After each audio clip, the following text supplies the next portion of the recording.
Hi friends, నిన్న చెప్పాను కదా పోలేరమ్మ అమ్మవారికి శ్రావణ మాసం చీర మరియు చద్ది సమర్పించాము. మేళతాళాలతో ఊరేగింపుగా అమ్మవారి గుడికి వెళ్ళాము.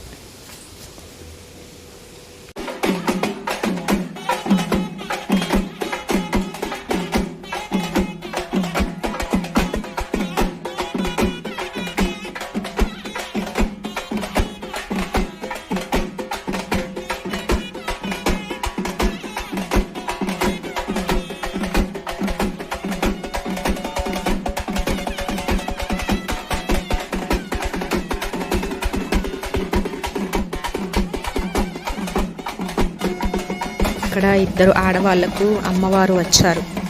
మేము వారిని చూస్తుంటే మా పిల్లలిద్దరూ చూసారా ఇలా గుడి చుట్టూ తిరుగుతూ ఆడుకుంటున్నారు.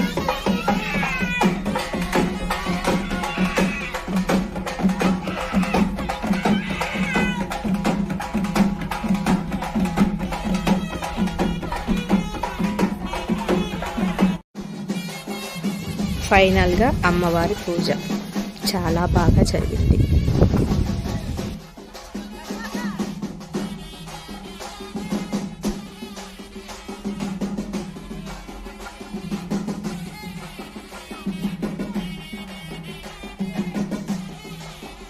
మా చిన్నోడు చూసారా, మేము ఎలా అయితే అమ్మవారికి నైవేద్యం తెచ్చామో అలాగే గుడి చుట్టూ తిరిగాడు.